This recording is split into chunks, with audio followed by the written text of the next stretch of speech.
Hello everyone, this is Vaishali Kikan. Today we are going to start a new unit, that is the redox processes. So we are going to start with the basic definition of reduction and oxidation. What is oxidation? It is regarded as the loss of hydrogen or gain of oxygen, or I can say loss of electrons. What is reduction? It is the gain of hydrogen or loss of oxygen, right? If I reduce the oxygen, or if I gain hydrogen, or I gain the electrons, then it is called the reduction. So how to remember that? You can remember it with the help of the abbreviation OIL-RIG, right? So now here O means oxidation is loss of electron. Reduction is gain of electron. O means oxidation, I means is, L means loss of electron, R means reduction, I means is, G means gain of electrons. So in this manner I can represent the oxidation as well as reduction. Coming to the oxidation number. What is the oxidation number? It is found out for all of the compounds, right? But first I have to regard all of the compound as the ionic compound and assign charge to the compounds accordingly. So if I have the given charge on the compound and if I am considering the compound to be completely ionic, so even if I have the carbon compound which are not ionic, they are connected with the covalent bond, then also I am considering these compounds to be ionic to find out the oxidation number. So now coming to the general rules for working out the oxidation number. First we have to treat all of the compound as totally ionic, that I have already told you. So if I have a carbon compound like CH4, it is not ionic, but we are treating it as ionic, and we can consider the oxidation number of carbon as +4, oxidation number of hydrogen as -1. First we have to see what is the electronegative atom. Electronegative atom I will be considering in negative. So electronegative atom over here is hydrogen. We are considering it as -1 oxidation number. Overall charge is 0. So the carbon's oxidation number has to be +4. Similarly we have KCl, which is an ionic compound. Here Cl has oxidation number -1 and the K has oxidation number +1. Now second rule, most electronegative atom in a molecule has the negative oxidation number according to how many electron it need to gain to have full outer shell, right? So as I told you, first of all we have to see the most electronegative atom. Now how much is the oxidation number of this most electronegative atom? It is found out to find out how many electrons it need to complete the full outermost shell, right? So if I consider H2O, oxygen here is more electronegative and it needs to gain 2 electrons to have full outer shell. So I can say oxidation number of oxygen in H2O is -2. Now the third rule is assign oxidation number accordingly to give overall charge on the molecular ion as the sum of oxidation number. So we have to work out for the oxidation number in such a manner that the overall charge and the sum of the given oxidation number, considering the coefficients as well, is same, right? So considering the sign and the coefficients are same. Oxidation number of atoms in element is 0. So whenever if I am talking about the oxidation number of oxygen in O2, it is 0. Element in group 1 and group 2 have the group number as oxidation number. So group 1 elements will be having oxidation number 1, group 2 elements will be having oxidation number 2. Maximum possible oxidation number for an element will be group number, right? So if I talk about hydrogen, hydrogen's maximum oxidation number would be 1 and the minimum oxidation number for it would be -1, right? So it is possible for 1 or 2 group. So maximum possible oxidation number for an element will be group number for 1 or 2 group, and it is group number -10 for group 13 to 17. So it is not possible to lose more electron than there are in the outer shell. So I subtract 10 for the group 13 to 17 to find out what is the oxidation number for the group 13 to 17. So let's come to some examples, like we have SO2. Oxidation number of oxygen. So here oxygen is more electronegative, so oxidation number of oxygen is -2. The charge on this compound is 0. So charge is 0, right? So now I have to find out the oxidation number of sulfur in such a manner that the overall charge on this compound would be 0. So now if I consider oxidation number of sulfur to be +4, so at that time +4 +2 into -2 would be 0. So this is representing the overall charge, which is 0 also, right? So the oxidation number of sulfur would be +4. Coming to the next compound, that is SO4 2 negative. Here again oxygen is more electronegative. We know oxidation number of oxygen is -2. It need to gain 2 electron to complete the outermost shell. So now here the charge is -2, right? Overall charge on this structure is -2. Now the charge, the oxidation number of oxygen is -2 and we have 4 oxygens.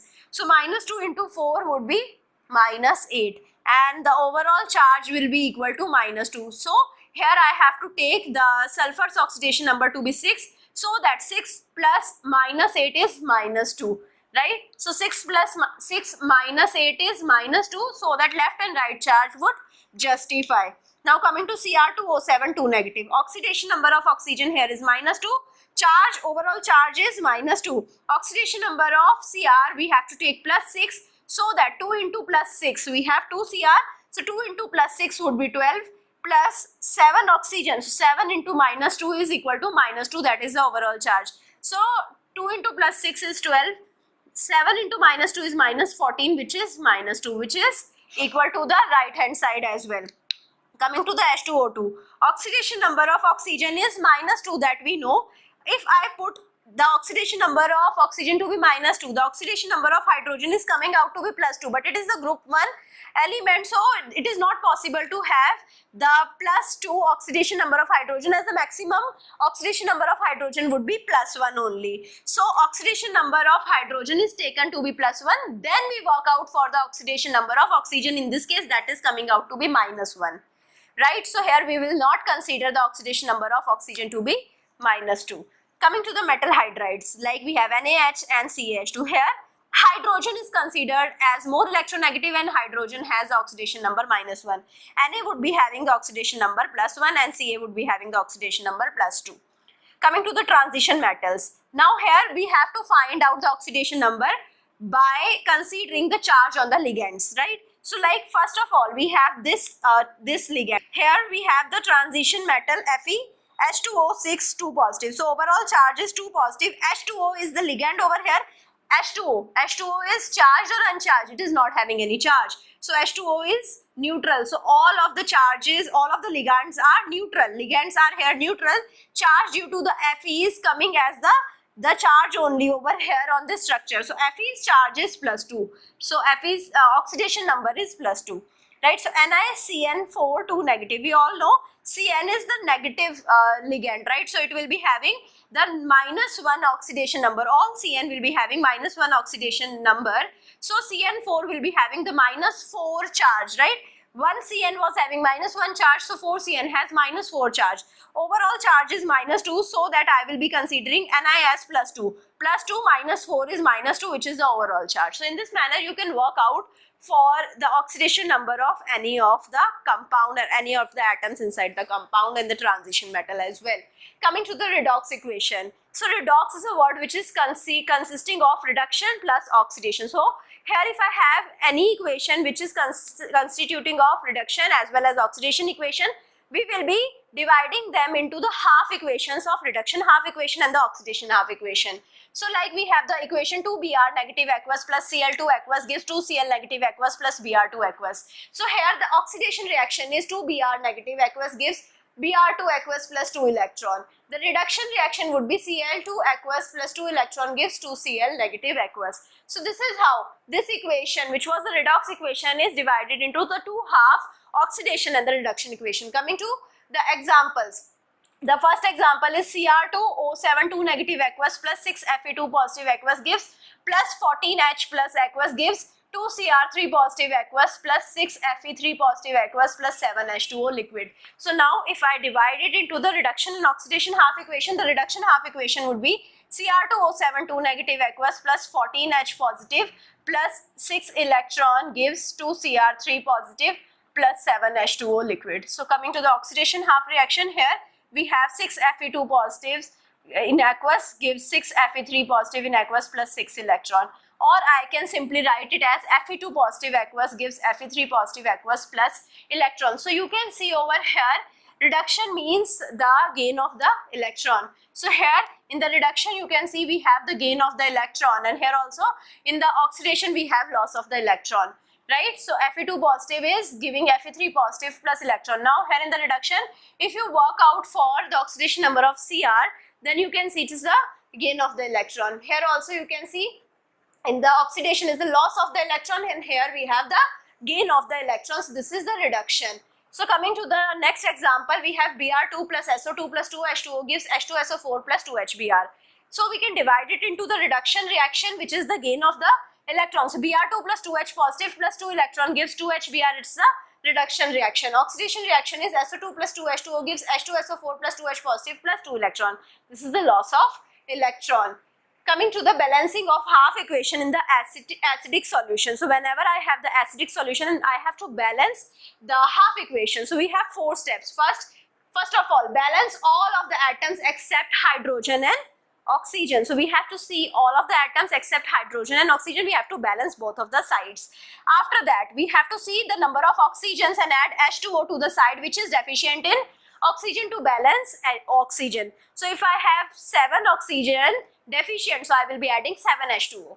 After that, add H positive to the side deficient in hydrogen to balance H. Now we will be seeing how many hydrogen atoms are unbalanced, and we will be adding that many H positives. Then add electrons to the side deficient in the negative charge to balance the charge. So let's understand this with the help of the example. First example is we have Cr2O7 2 negative gives Cr3 positive. So first of all, we have to balance all of the atoms except oxygen and hydrogen. So here you can see we have Cr2 and here we have Cr. So here in the right hand side I will be having 2 Cr3 positive to balance the Cr over here. So Cr atom is now balanced. Now I will be seeing over here we have 7 oxygen. So here we will be adding 7 H2O.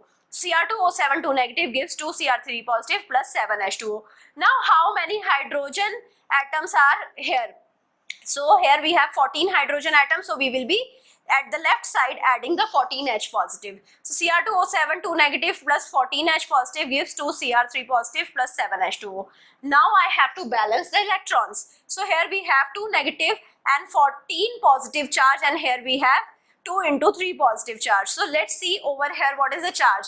So 2 into 3 positive would be 6 positive charge on the right hand side, right? So now in the left hand side, now let's see what is the charge. Here we have 2 negative plus 14 positive. So 14 minus 2 would be 12 negative, 12 positive. So we have 12 positive charge in the left hand side and 6 positive charge in the right hand side. So I have to add 6 electrons in the left hand side. So if I add 6 electrons, so 12 minus 6 would be 6 only. So here at the both of the sides now I will be balancing the charge also. So Cr2O7 2 negative plus 14H positive plus 6 electron gives to us 2 Cr3 positive plus 7 H2O. Coming to the last example of the day, which states S4O6 2 negative plus H2O gives H2SO3 plus H positive plus electron.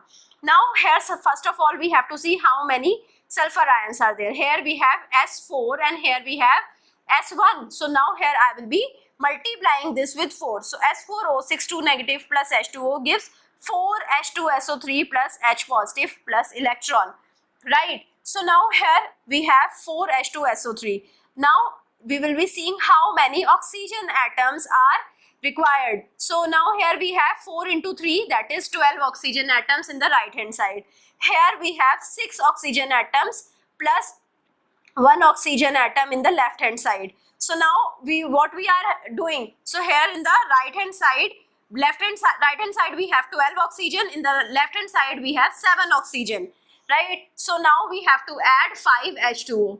So now when I add 5 H2O, so here H2O was already present, so I will be having 6 H2O. S4O6 2 negative plus 6 H2O gives 4 H2SO3 plus H positive plus electron. Now I have to see how many hydrogen are imbalanced.